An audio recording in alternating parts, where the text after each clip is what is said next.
was in the situation where it was like, well, I can't go back to old Joe because old Joe got himself into a cult and I'm not the cult Joe anymore. And so who am I? You know, the cult leader's personality replaced mine. Hi everyone, welcome to Secrets Revealed. My name is Dr. Ali, and we're here to meet 6 ex-cult members to discuss their stories and a secret they've kept hidden. Each person will remain anonymous, using a mask and an alias to protect their identity. At the end of their turn, they'll choose whether to reveal who they really are.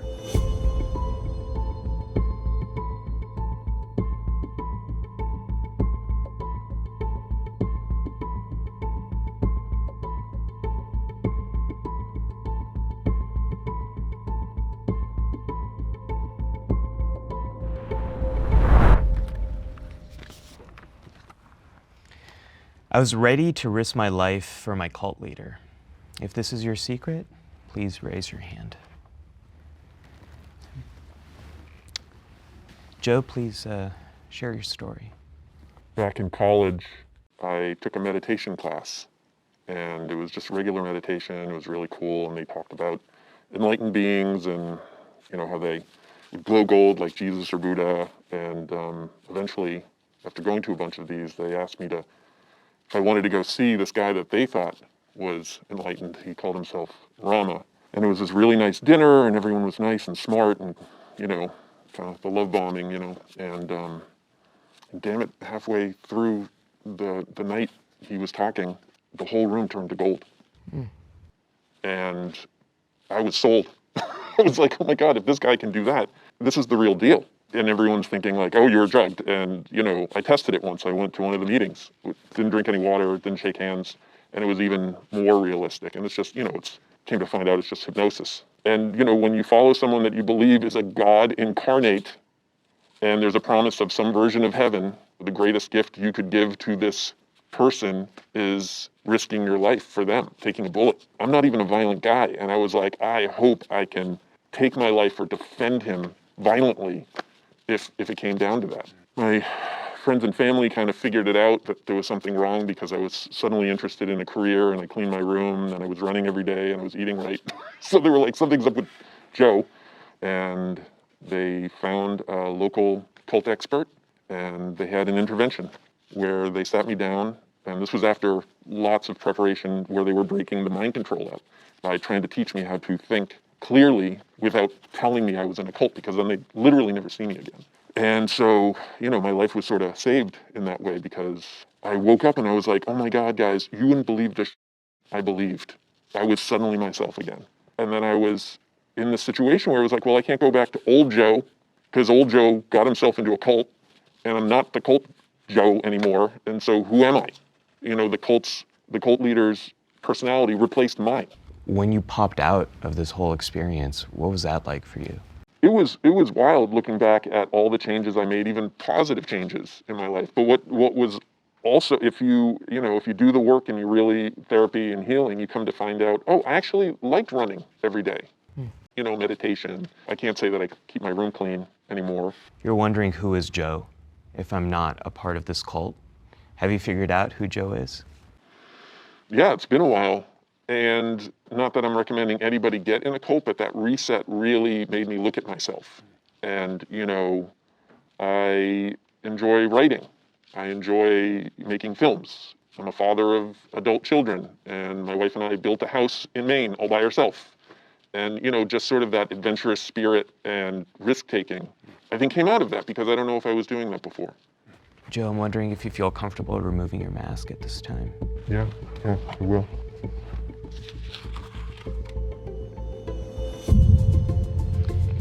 Joe, would you like to reveal your actual name?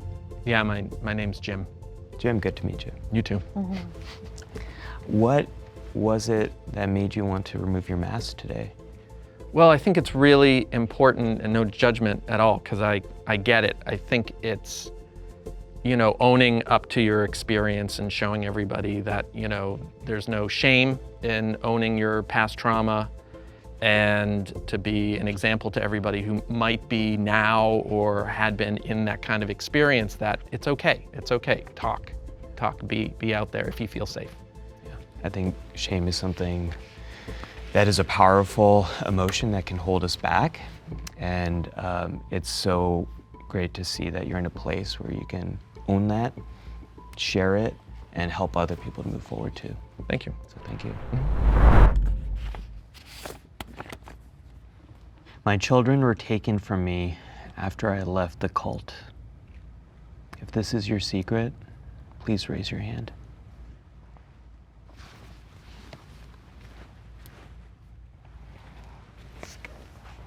If you could please share your story with us. Hi everyone. I was born into a cult, so it was intergenerational for me, indoctrination. Very controlled. There was not much religion. You didn't work. No sex before marriage. I got married to a member of my cult. I was married for 20 years. I had 4 children. I knew that I wasn't going to survive, mentally, physically, emotionally, everything. Just every part of me was threatened. Born into a cult, you don't have a voice, you don't have a mind. You are manufactured, and you're told what to do, what to wear, how to be. What happened is my ex-husband got more verbally abusive, physically abusive, almost killing me at times. He had such infidelities that my brain started playing tricks on me over his lies. I thought I was going insane. I lost 45 pounds in a month and a half, and my hair started falling out by the clumps, and I said, I have to get out. I have to. On the very eve of me breaking up with him, he manipulated me to go to a hotel. Unbeknownst to me, his mother and 2 sisters had drove across state lines, that if I wasn't going to go back with him, that my children were being taken from me without my knowledge. He threatened to kill me. That night, I left the hotel at 2 a.m., running for my life. But I was never leaving my kids. I was never abandoning them. The next day, I goes back to my house, and all of their clothes, their little clothes, are all over the place where they had been taken. I get a video message from my ex with my 9-year-old son and my 12-year-old daughter being ripped out of their beds in the night with them screaming, "What is happening? What is happening?" And their father and my in-law saying, "Your mother has abandoned you. She's left you for someone else." That was 4 years ago. I have not seen or heard of them. I have a granddaughter now, because my oldest daughter, and then I heard my second daughter got married. I lost community, family, my heritage, my very DNA. I lost everything and everyone. And I'm the first one in my lineage to have my own place. I started to go to work and become independent for myself. Is there any way we can help other people without first helping ourselves? No, I think that you have to have the determination to love yourself the way you weren't loved. My mother, my father, they couldn't love me because they were so controlled, and their parents were controlled. You have no identity. How do you know what you can love? Who do you know who you are? You have to fight for yourself. You have to fight for you. And that's what I did. And I just kept going. And I know others can too, because if I did, I know you can. Can I ask you, if you could speak to your kids, what would you want them to know about you? That Mama was a different person then. I didn't know who I was. I was so damaged. I was so controlled. But maybe I wasn't always the perfect mother either, because nobody's perfect. But I want them to know that I love them just the way they are, in all of their imperfectness, that they were the best things that ever happened to me and from me, that I love them with every fiber, and that energetically, I send my love to them every day. And I hope that they understand one day what it took to break down every part of your DNA energetically to change. And I hope that if one day they want freedom, they can look at me and say, she did it for us first. If I ever leave them with anything, that's the legacy that I want to leave them. And that I love them. But I love me now too. That child who was born into this cult wasn't giving any decision, any free will, their own thoughts, what would you tell her now? Save a piece of yourself. Hold a piece of it back, just for you. Your little dreams that you have that you can't tell anybody about because you're not allowed to have any. You're only supposed to get married and have babies. Save it. You deserve to have that. You can make that come true, believe it or not. You'll have to fight everybody. But save it because that belongs to you. Tina, I'm wondering if you feel comfortable removing your mask at this point. Sure.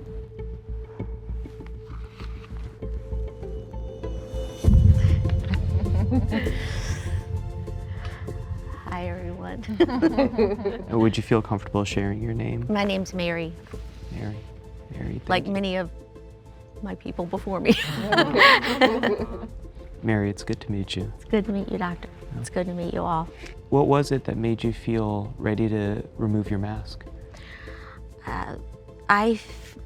Hiding is the shame. The shame is hiding. That's why most of the cults are hidden. Most of them are just, oh no, we don't talk to strangers, we don't talk to anyone, we keep it hidden. For me, ripping that off is freedom. It's freedom of expression, it's freedom of myself. Where do you hope that freedom takes you next? For me, freedom is in an olive branch and helping others and showing others that they deserve healing. They deserve the worthiness that they show themselves.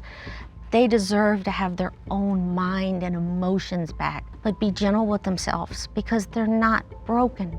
So it was the deep absence of love that put me on this journey. And for me, speaking is love. That's my love language to myself. It's my love letter to myself. Because when you're silenced, you don't have the freedom. So love, speech, freedom, it's all circular.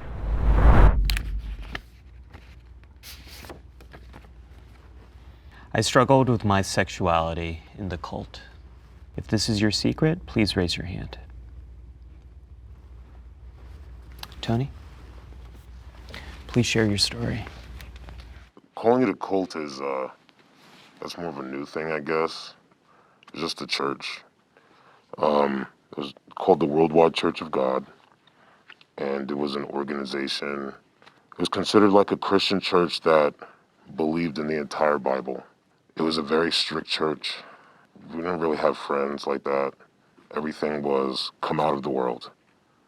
So interacting with people outside of the church was kind of frowned upon. And it was just all I knew.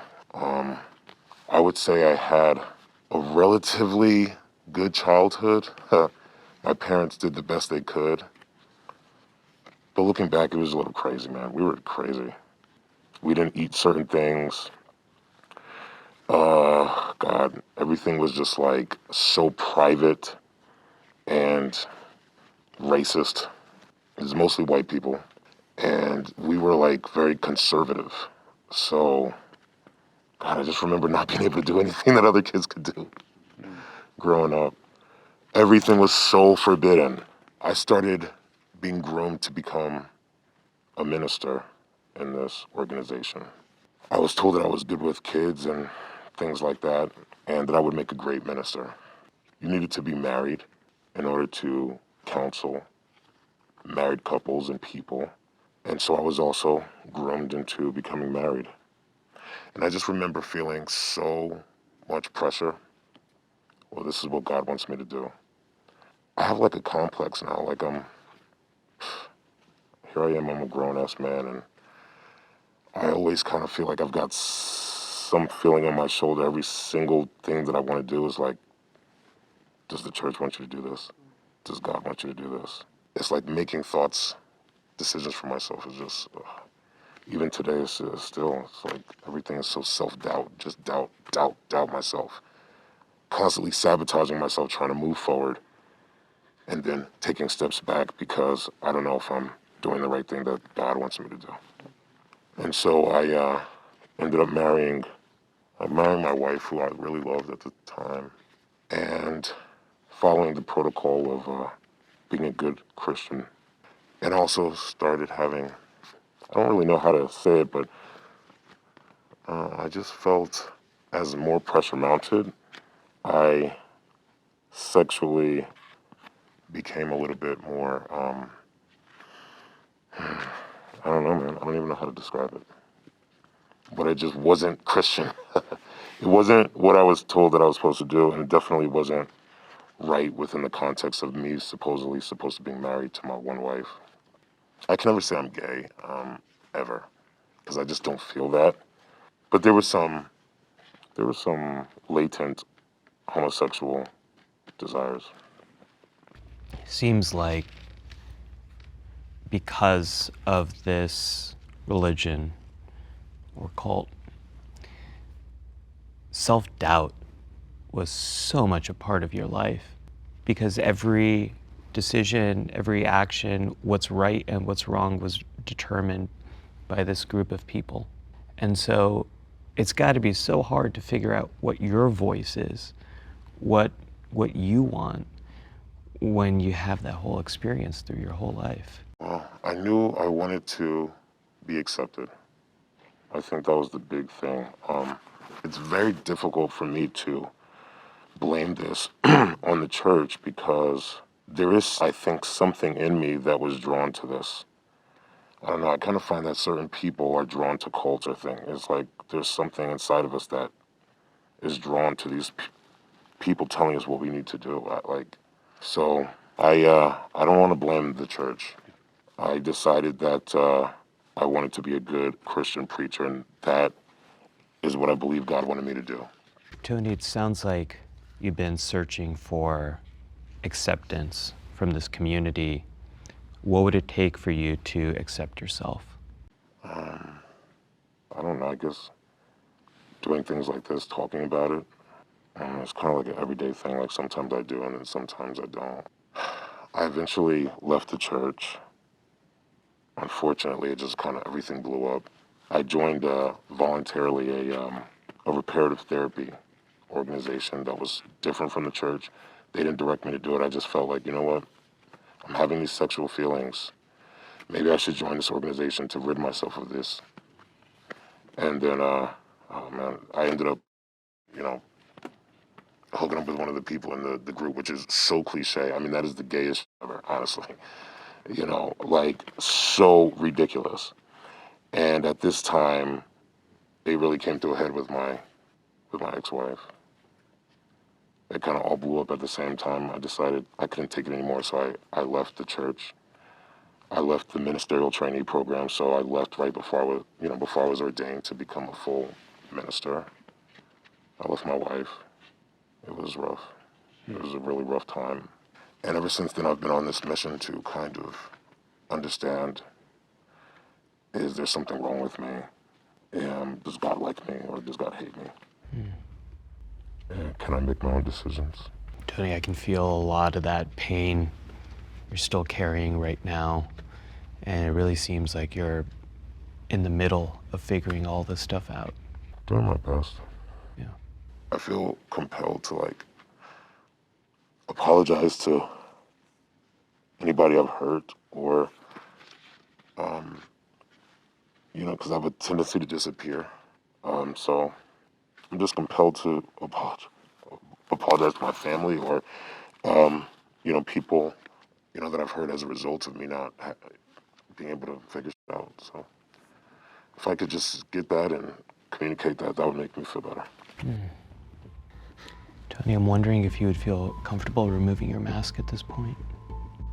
I guess I'm probably just going to keep it on for the time being. Okay. I have one more question for you.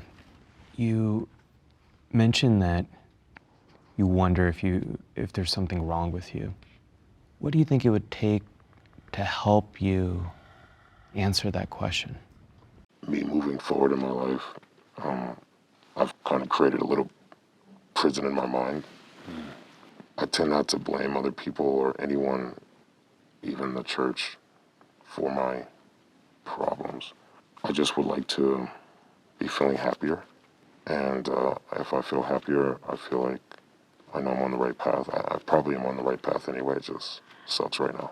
What would it look like for you to be happier? I'm not sure right now. You created this prison in your mind. I'm just wondering, what is that like for you? How do you experience that on a day-to-day level? It's a lot of guilt and shame that I need to work through.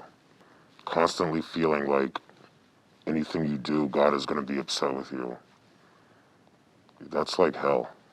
And I've gotten a lot of therapy, different types of therapy, but it seems like my life has been impacted.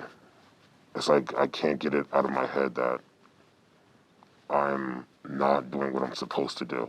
How do you think you can work through this and find a way through the shame, through the guilt, and break free of this prison?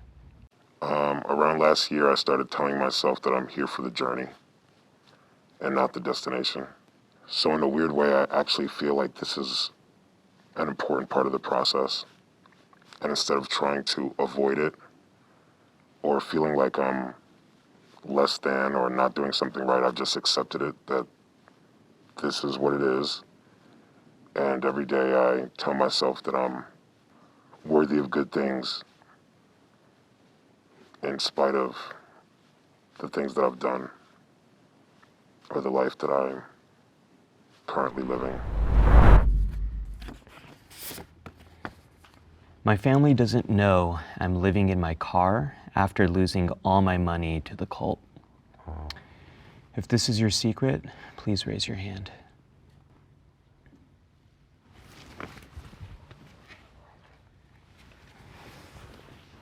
Jacob, when you're ready, please share your story with us. Sure. It happened, I guess, 8 years ago. I was kind of looking for an answer for my life. I had come from a church background, but at that point, I had stopped going to church because I just couldn't find a right one. I was going to all these different churches in LA, and for some reason, it just didn't resonate with me. So I kind of stopped. I gave up going, and it was at that point that I just told the Lord, that I didn't want to live anymore, and that I just wanted to go home. So I was just kind of living, just waiting, like for something to happen. But then all that time, there was like something that kept rising up in me, because a friend of mine had talked about a church that she started going to. So I went, and it was very different. Just the message that he was sharing, because he was teaching on the early church, which is the first 300 years of Christianity, and I'd never heard that before. And so I just started going. And eventually they were up in the high desert at that time. So I eventually moved up to the high desert, and I was part of that group, and I really enjoyed fellowshipping with everybody there. And so my family, of course, didn't understand. We were actually kind of told not to kind of cut our family off because they'd come against our church. And that's what this pastor would do. He would tell us he had such control and manipulation. He would use scripture to really manipulate and control you. And he would twist it. It wasn't the true scripture, but he'd take it out of context. And it came to a point where he called himself the bishop, and, he was like Jesus on earth, and that we were to serve him, revere him. I remember up in the high desert, I was, contributing $500 a month just to him. So my income wasn't increasing; it was actually decreasing, and I wasn't saving. And it came to a point where I just even had to cash in, some of my pension and that sort of thing, and just live on that for 8 years. We were told not to work because, why would you want to work when, you can serve the ministry and, it's lives that would be saved, so why would you want to work when you're going to save a soul? But last year in May, he died. He had a heart attack. And so, it's just kind of like the church closed down. Somebody took over, which I didn't really choose to follow. And so I said, what, the only reason I'm here is because of the church. And so if I'm not going to be part of this church anymore, I'm just going to move back to California. But I had spent all my money, on living and giving to the church. So I just, I was kind of forced to live in my car right now. But I mean, things are looking up. I mean, I'm still working on my business. And so I'm just trying to drum up all my old clients again and, see if I can get things going. And things are slowly looking up. What are you afraid might happen if people discover the secret about you, that you are living out of your car? I guess that there would be judgment, like I was a failure, and having to start all over, especially at my age, it would just seem harder. I just feel like people don't really need to know, because they'll put you in a box and kind of judge you a certain way, and I just want to pursue what I'm doing now, the arts, and that's something that I've known that I wanted to do for the longest time, and I think now is the opportunity for me to actually do that, and so I'm really enjoying it, actually. When I hear your story and I hear about how you were trying to find community, trying to find hope, trying to find meaning, especially at a time where you felt so low and it felt like life wasn't even worth living anymore. Right. What were you looking for in those early moments that brought you to this organization? I guess I was looking for a way to change myself, because I kind of hated the way I was. I hated my thoughts, my attitudes. I had a really huge anger problem, or I would call it rage problem, really. I would just go off, it's just the littlest thing. And actually now that's changed. That's gone. And that was through studying the Word and getting the deeper understanding of the Word, because there are, levels of studying Scripture. There's the literal, superficial, there's the moral, and then there's the deeper understanding, which is the spiritual. And that's once you get that actually cleans out your soul and heals you. So I'm thankful that that's been dealt with. You were trying to better yourself. Yes, as a person, yes, a human being. What do you wish people would see in you if they knew the whole story? I think that's just the key, is just for them to know the whole story. Then once they know the whole story, they'll be more understanding. I just look at this as a temporary situation and just do it the best I can right now. If you think about it, it's really a good hustle. God's representative is telling you that you're in the right group, and you just got to pay him all of your money. I wish I would have thought about it. So I'm not really mad at them, but they always get all our money. Yeah. So yeah, there's a lot of people who they feel like, yeah, this is my duty. So I'm definitely right there with you. Jacob, I'm wondering if you feel comfortable taking off your mask at this point. I think I'm gonna just leave it on. Okay. Thank you for sharing your experience. Thank you. Yeah. Like I said, I'm hopeful. I don't believe there's coincidences in life. Everything's planned out. I haven't turned my back on God just because of this bad experience, because I just know that people are fallen, and it's going to happen. It was unfortunate, but the message I learned and just the processes of opening up, deeper things in the scriptures to me, it's almost worth it. People don't know I grew up in a cult. If this is your secret, please raise your hand. Thank you. Mariah, please share your story. Well, I was almost 12 years old, and my dad's sister's friend introduced my aunt to this occult. It was very small, started off in a house. It was a married couple. All of a sudden, out the blue one day, my mom decides to just leave my dad. She left, took us with her. I was 11, my sister was almost 6. And we ended up staying with a lady who was in the occult as well. The occult leaders kind of poisoned, I believe they poisoned my mom and brainwashed her. And then essentially that rubbed off to my sister and I. We got homeschooled, so I did not grow up with going to prom. I didn't have a formal graduation. A very sheltered life. Could not like a boy. It was a sin. You can't do that. When did your perspective start to shift? So fast forward to 18. I was given the option, not by my parents, but by the occult leaders. When you turn 18, Mariah, you either go to college or you go to work full time. Now they scared me half to death because remember, I came from homeschool during high school. So I was terrified to go to college. I'm with other people. And the way they put it, I would be on my own. So I said, you know what? I'll make some money. That turned out to be my saving grace. I started to meet people. They did normal things. They would go to the movies. They would go to eat dinner. You know, just do little fun things like that. Normal things, nothing sinful, nothing crazy or anything like that. And I'm not judging anyone who does. But everything we did, my sister and I, it was either with family or it was with occult people. Every freaking thing, every trip we took, vacations, everything was with them.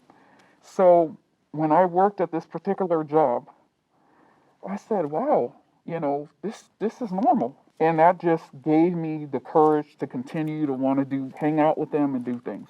So I decided to rebel against my mom, which was essentially rebelling against the occult leaders. One day, I was asked to work overtime by my job. And I said, yeah, sure. So I gave my mom my car to go home, and I got a ride with a coworker. Unbeknownst to me, the wife, the leader, she happened to see me getting dropped off. I was told, oh, you're lusting after him, blah, blah, blah. It was never like that. Never, never, never. We were just friends. He's not even my type. So that day, I was told, you have to leave your mom's house by the weekend. My mom cried. I cried. My sister cried.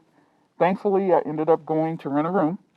And from there, my life just got better. But that was the hardest day of my life. That was the hardest because it was my mom, sister, and I always, no matter what, we were always together. And I did not want to leave, but I had to. So I broke away from the occult eventually. I was strategic. I wanted to still see my mom and my sister. My aunt was in it too, but she left a year after I did.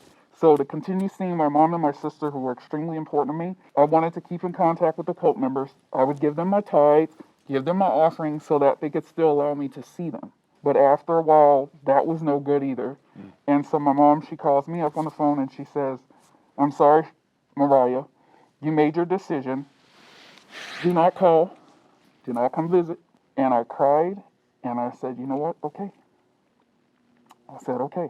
I was out, I think, 10 years and my sister finally came. I was so excited, but I was nervous at the same time too because I wanted to get to her before they talked her in this thing. Thankfully, my husband and I, we were able to go get her, and she's been with me ever since. So that's a plus. Now, my mom, 2.5 years ago, she was told to leave and go be with her family. But the thing with my mom is she's still in contact with them. She still talks. She's still loyal to those people. Her loyalty is with them first. It's a struggle, but I'm glad to have her.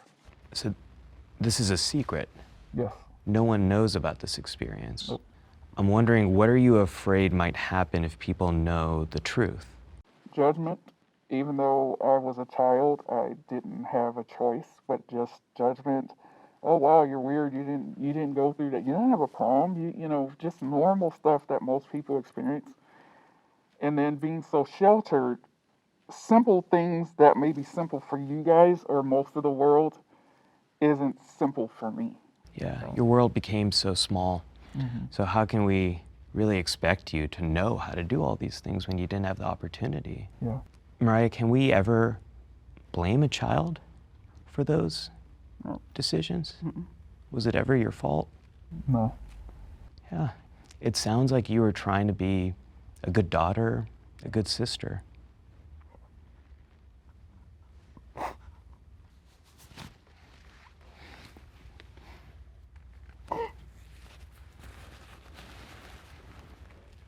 It really sounds like you were doing your best. Mariah, how are things now in your family? They're much better. Yep. It really sounds like you had no choice going through the situation. You were just trying to go with the flow. And also, it seems like you might be the one responsible for bringing your family out. Yeah, that's true. Mariah, there's so much you're holding in about your whole teenage life.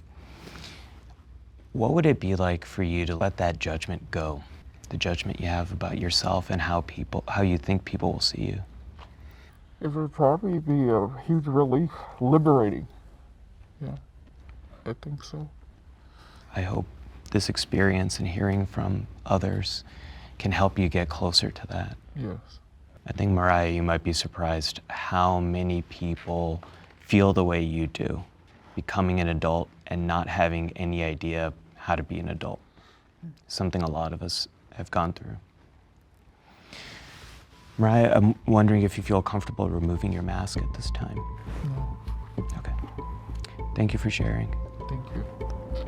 I want you to imagine that there is this version of you, 20 years in the future, Okay. who has that freedom, who has lived that life that you're working towards right now.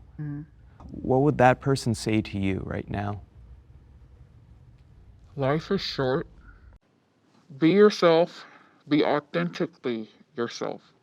Remove the shame and the guilt. Just be honest. Don't feel like you have to hide or cover up parts of your life, experiences of your life. That's what makes me me. And I would just say to live out your dreams, whatever they are, unapologetically for me and not for anyone else.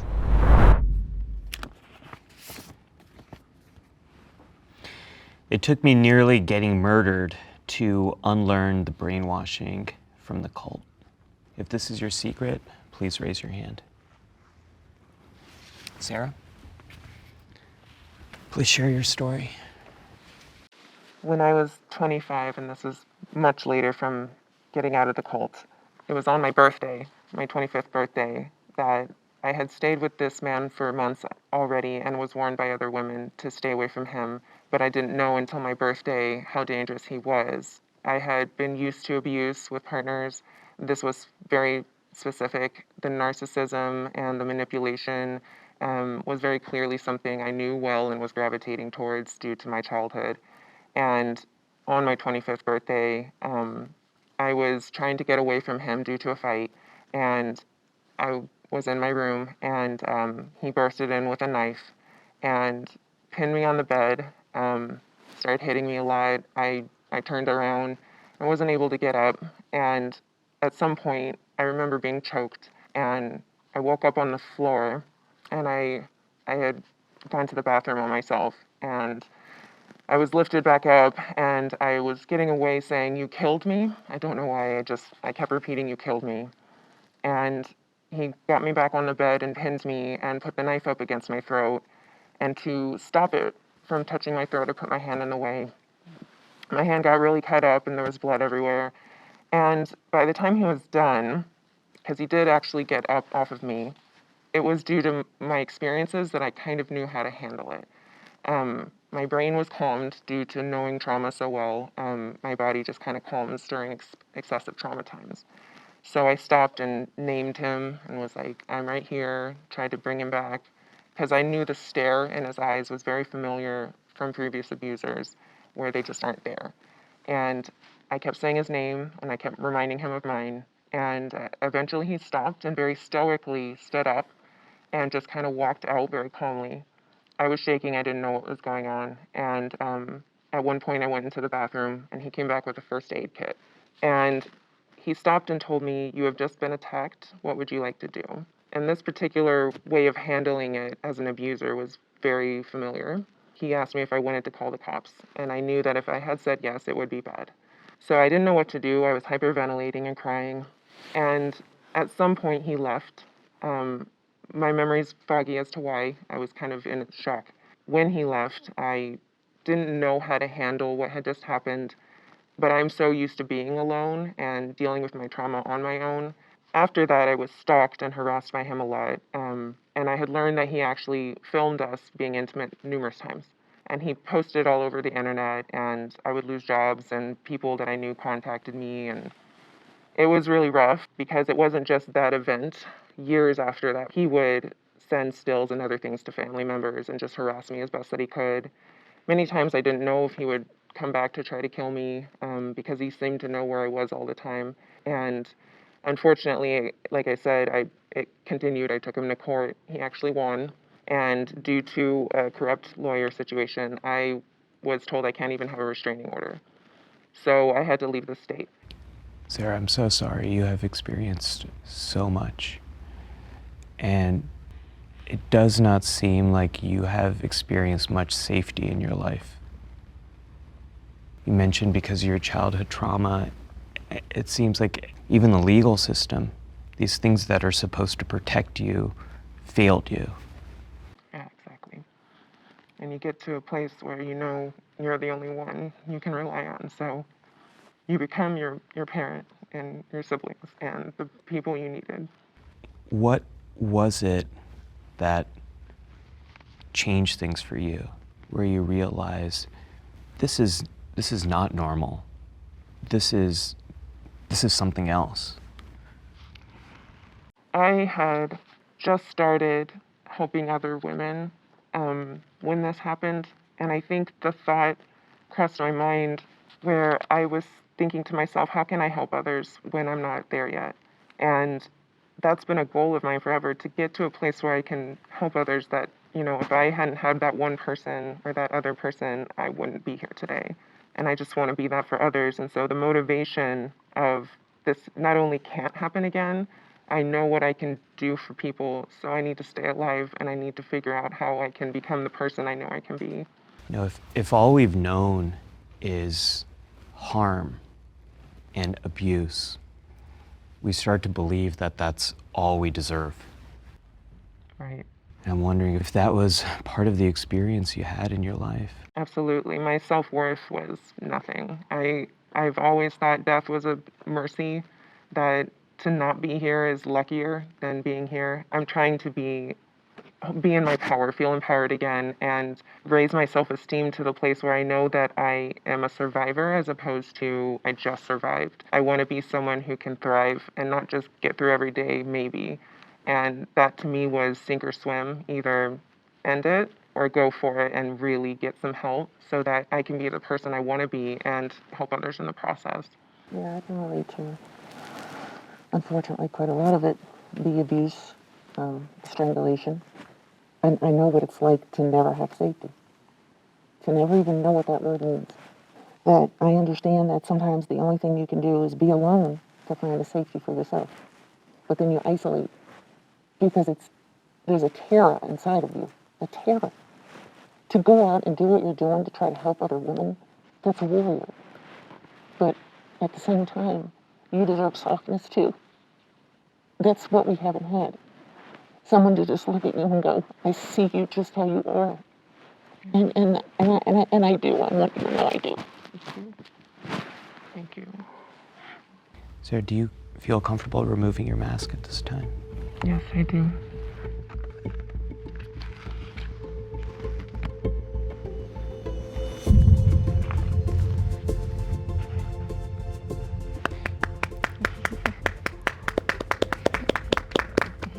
Do you feel comfortable sharing your name? Yes, my name is Sharon. Hi, Sharon. Hi. Good to meet you. What was it that led you to take off your mask? I had thought a lot about it. I told myself I won't be silenced anymore.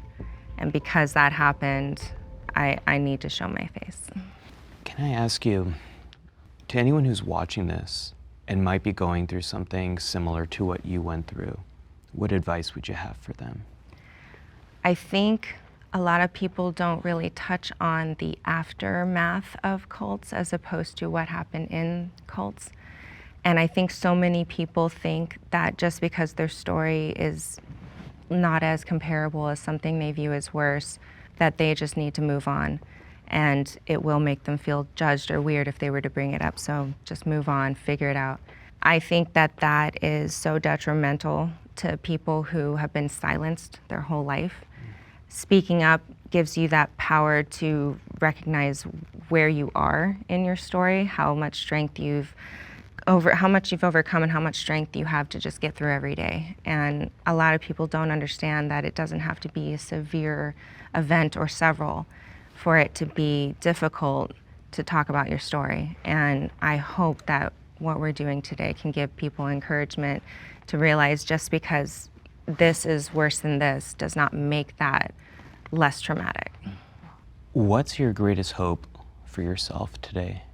My greatest hope is that I can show people you can live a life even though you were told you can't, that you can have dreams and even pursue them, even when you come from a place where you're told that just doesn't happen.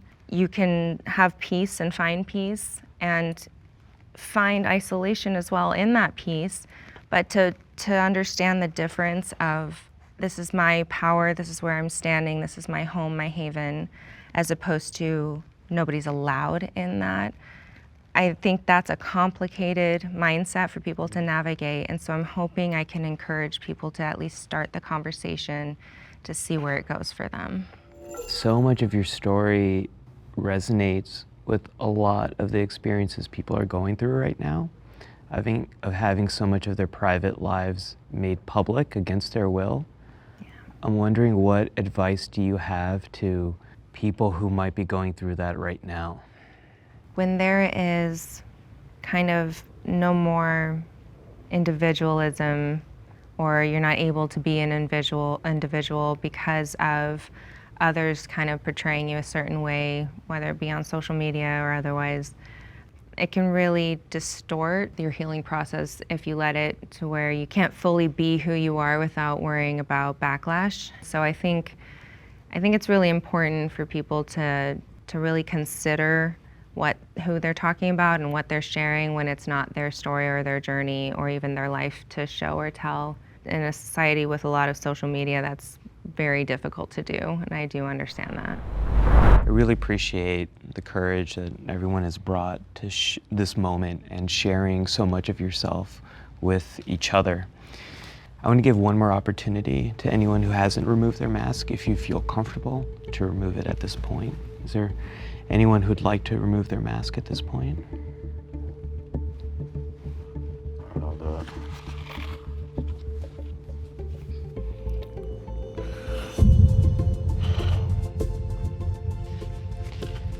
And would you feel comfortable sharing your name? JC. JC. It's good to meet you, JC. What made you feel comfortable now, removing your mask? I don't think I'm comfortable. What changed your mind? Yeah, I just feel like I need to be straight up. So that's it. Yeah. Anyone else want to? Okay. I have a question for everyone here. And I've been listening to everyone's story, and it seems like for so many of you, the organizations that you're a part of were a source of improvement, source of community and hope, a source of family and connection. And for all of you, those things were completely ruptured. Beliefs and faith in institutions that are supposed to protect you and support you, they failed you. How do you move forward and reconnect with community, reconnect with faith, reconnect with hope, reconnect with family now on the other side of all of this? Because we can't do any of these things by ourselves. So how do you move forward? Well, it's very hard. You don't trust. If you couldn't trust your original family, how do you trust the world that you never knew, even realized was out there, that you weren't a part of it? You have to have trust within yourself. And to have your heart still be open. Because if you lose that, you're going to lose yourself. You're going to lose what you fought for. For me, I'm pretty non-negotiable with who I let in my life. I wouldn't say I'm non-trusting, but if you're judgmental or you try to micromanage other people, I can't have you around me. And I prefer to have like-minded, good energy people in my life rather than just I got to keep this person in my life because they're family or blood or church or whatever. So it's like, if you're a good person, you don't judge people harshly, then I'm down to, you know, share time and space with you. But outside of that, I'm good. I think I've heard a lot, if not most people here still have a faith of some kind. When I came out of the cult, I dove into world religion studies because I was only told what I should believe, and I really wanted to understand why I should believe it. And I traveled and I did what I could to really understand what it is I truly resonate with. And I am now an atheist, and I've helped many, many people through spiritual abuse, and because that's what this is. When you've been spiritually abused, it's, like you've said, it's taking an essence, a soul of yours, and those of us who have never even known what it is outside of that, it's isolating, it's ostracizing, and family-wise, they all still have their own idea of what family is with their unit, and I, like you, will not let someone in my life that isn't benefiting me towards the goal I want when it comes to self-improvement specifically. And I was able to find what it means to have a family, and that to me means just being authentically you, being accepted as you, all of you, your past, everything. You're always going to need that support in a community that most people on earth will never understand. So I'm very grateful I have that support now. I've created it, and I hope that you guys can be a part of it now too. Right. No, I love that. I would love Yeah. Yeah. It's really clear to me that you all have found a voice that is yours, not another organization's, not a cult's, not someone else's. You have found your own voice, and I so appreciate you bringing it here to share with each other. Thank you. Thank you. Thank you. For friends and family who are concerned about a loved one that might be in a cult, what would you tell them? I would say gain their trust. Listen to them and be interested without criticism in their beliefs and what they're telling you. If you go against what they're saying and you doubt what they're saying and you challenge it, that was predicted by the cult. They already told the cult member that that's what was going to happen, and that would be a signal that you can no longer be around your friends and family. Say, I trust your judgment, tell me more, and do some research about how to communicate with cult members. What stuck out to me about today is how much people were struggling with things they went through as a child, how much they were blaming themselves for events that were beyond their control, and trying to find a way forward where they're able to work on themselves, improve themselves, find community and find hope.